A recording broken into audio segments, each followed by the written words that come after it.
नमस्कार, डब्बू जी astrologer YouTube channel में आप सभी का बहुत बहुत स्वागत है। आज है जन्माष्टमी, सभी को ढेर सारी शुभकामनाएं। और जन्माष्टमी के अवसर पर कहते ना कि प्रभु को प्रसन्न करने के लिए वह अपनी श्रद्धा के प्रसाद रूप में फूल उनके चरणों में अगर अर्पण करके रखेंगे तो सारी सारी मनोकामनाएं आपकी अवश्य पूरी करेंगी। हम आज लेने वाले विषय मनोविज्ञान, साइकोलॉजी के ऊपर कि आदमी का जो दिमाग जो है ना, वो ज़बरदस्त दुनिया का सबसे हाई डिग्री का प्रोजेक्टर है, जो कि इतनी ज़्यादा प्रोडक्शन विचारों की करता है कि इस संसार में ना तो ऐसी कोई आज तक मशीन बनी है, ना ही ऐसे कोई कंप्यूटर बने हैं, और ना ही बनेंगे जो इंसानी दिमाग को हरा सके। हमारी सोच जो से आगे, जैसे मन की गति से चीज़ें आगे बढ़ती हैं, ऐसी सोच जो है वो हमारी मन की गति और सोच की जो कनेक्टिविटी होती है वो इतनी आगे बढ़ती है कि वो सीधे हमको सपनों में लेके जाती है। हमारे जीवन में जो हम कर्म नहीं पूरे कर पाते, जो इच्छाएं नहीं हमारी पूरी हो पाती, वो हम उनके सपने के रूप में देखकर अपनी सारी इच्छाओं को पूरी कर सकते हैं। जैसे सपनों में हम राजा भी बन जाते हैं, सपनों में सबसे ज़्यादा रईस लोग भी बन जाते हैं, सपने में हीरो भी बन जाते हैं, सपने में खिलाड़ी भी बन जाते हैं, सपनों में ऐसी ऐसी चीज़ें पा लेते हैं। आप किसी से प्यार करते हैं, हकीकत में उससे शादी नहीं कर सकते, लेकिन सपनों में उससे शादी कर लेते हैं।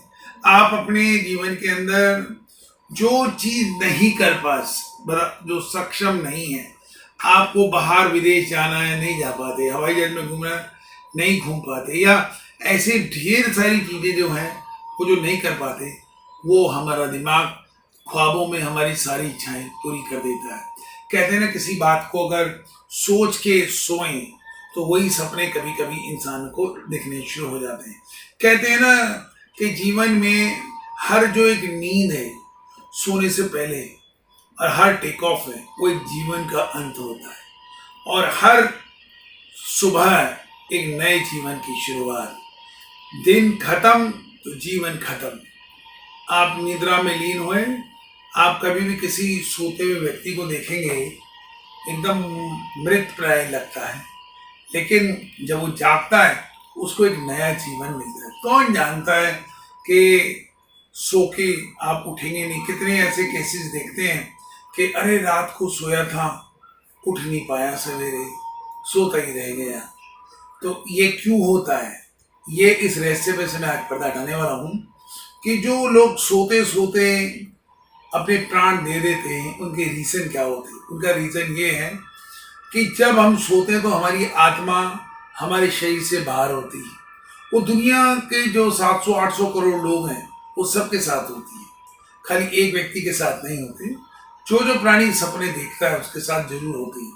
तो वो आत्मा हमारे शरीर से निकलती है, फिर आपको कई मंदिरों में ले जाती हैं, कई पहाड़ों में ले जाती हैं, कई जंगलों में ले जाती हैं, कभी देश विदेश की सैर कराती हैं, कभी आपके पूर्वज दिखाई देते हैं, आपके मतलब मृत प्राय पूर्वज, चाहे आपके माता पिता, भाई बहन, दादा दादी, नाना नानी, मामा मामी, चाचा चाची, जो भी जीवन में रिश्ते रहे वो आपको दिखते हैं।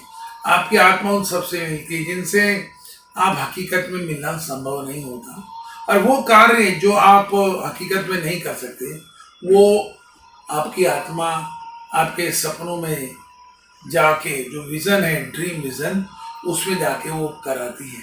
ये आत्मा ही कर्म कराती है, पूरी रात घूमती है। कभी भी आप देखेंगे जब एक टाइम पीरियड होता है सपनों का, करीबन एक सपना 1 मिनट से लेकर और 15 मिनट तक, एक मैक्सिमम 15 मिनट अवधि होती सपने की, आता है।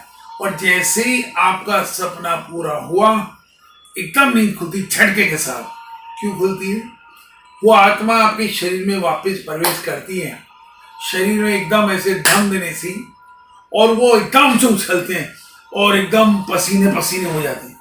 अगर आप डरावने सपने देखें, मतलब अच्छे सपनों में तो आप नहीं कांपते, लेकिन डरावने सपने में कभी किसी को भूत प्रेत राक्षस दिख गए, किसी को कोई बहुत बड़ा अपराध होता दिख गया, किसी को सांप दिखे, किसी को अजगर दिखे, किसी को ऐसे ऐसे शेर, चीते, जानवर, मतलब कोई लिमिट ही नहीं है कोई सपनों में चीजें दिखने की।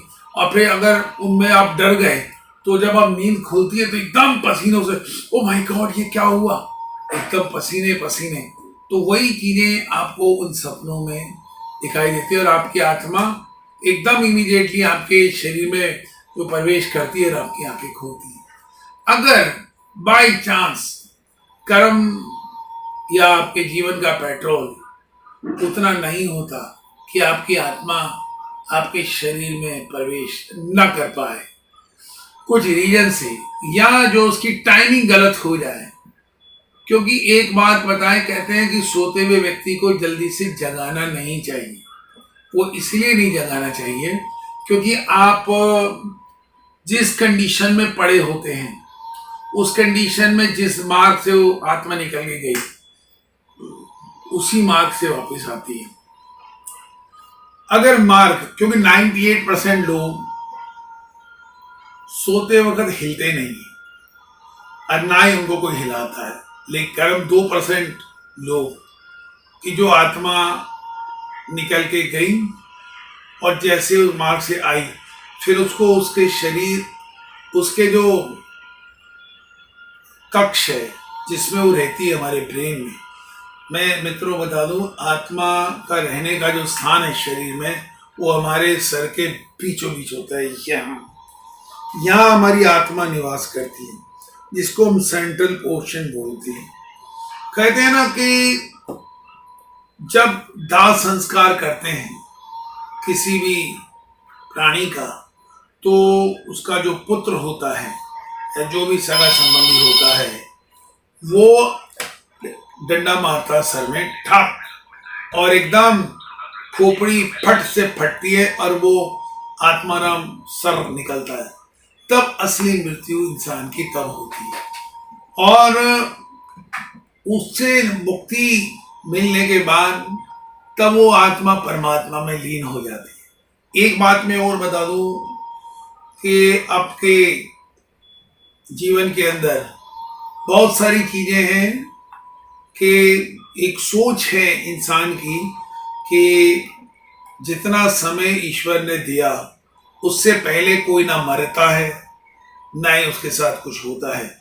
एक बात मैं बताऊं, इंसान को जीवन में 3 मौके मिलते हैं अकाल मृत्यु से निकलने में। पहला मौका, भयंकर एक्सीडेंट हुआ, उफ, बाल बाल बच गया, क्योंकि आपके जो पिछले कर्म है वो आपको बचाते हैं।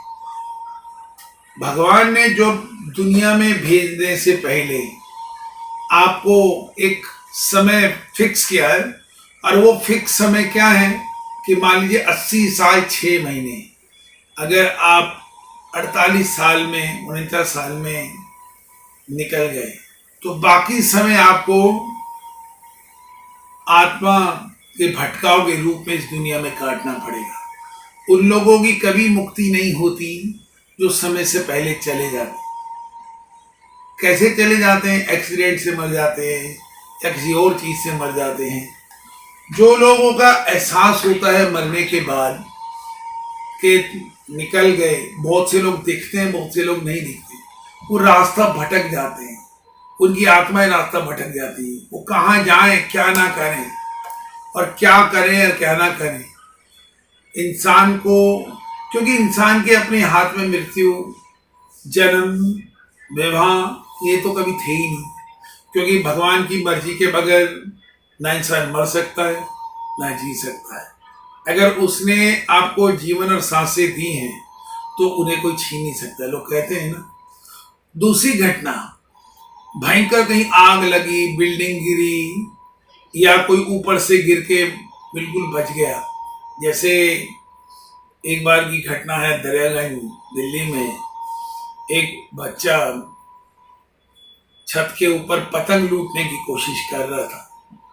छज्जा छोटा होने के कारण वो अपना बैलेंस संभाल नहीं पाया और 3-4 मंजिल नीचे गिर गया वो। और जब गिरा, बिलीव करेंगे, नीचे बोरियों का ढेर पड़ा था, कोई गोडाउन या दुकान रही होगी, बहुत पुरानी बात मैं बता रहा हूँ।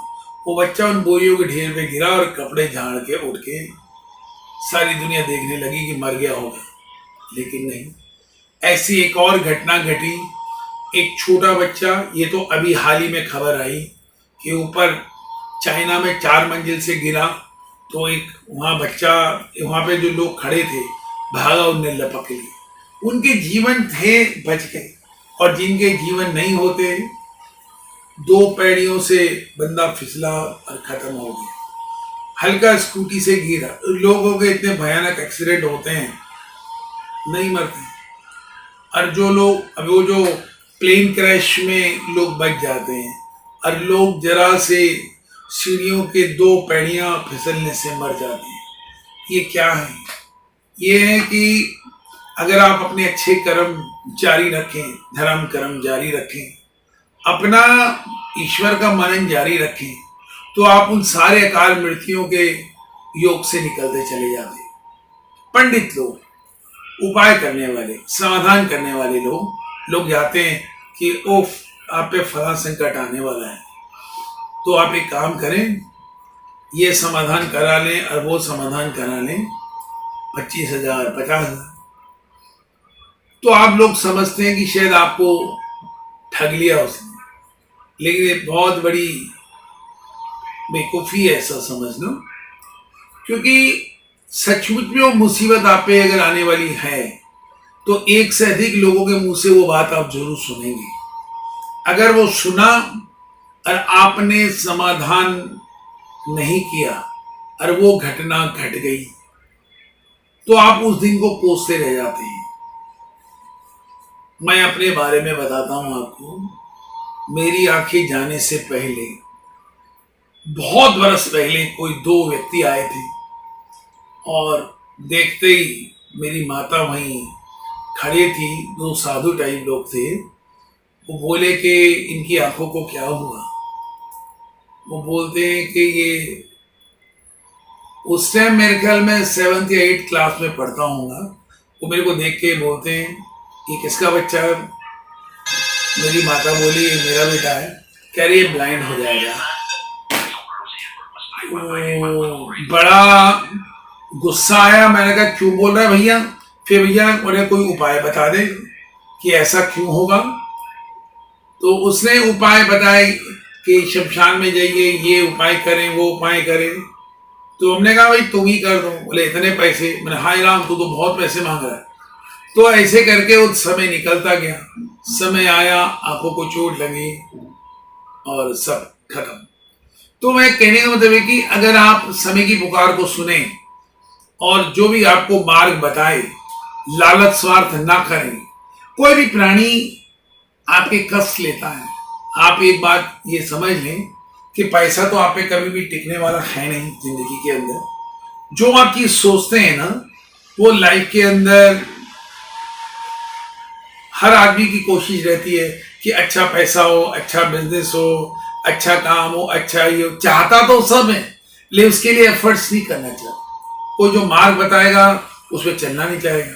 जो कहेगा समाधान कर ले, नहीं जाएगा। इजी मिल जाए, बस काम चल जाए, ये हो जाए, बस एसी खुला रहे, नौकर हाथ बांधे खड़े रहे, पैसा आता रहे, लेकिन कोई कर्म ना करना पड़े। यही तो चीजें हैं। अगर आप इन सब बातों का ध्यान रखें, तो जिंदगी के अंदर आप कभी परेशानी क्यों ना हो। इसी बाबत में आपको मैं और वीडियो आपको प्रेजेंट करता रहूँगा। आप इसको लाइक कीजिएगा और फिर अगले वीडियो का वेट कीजिएगा। Thank you.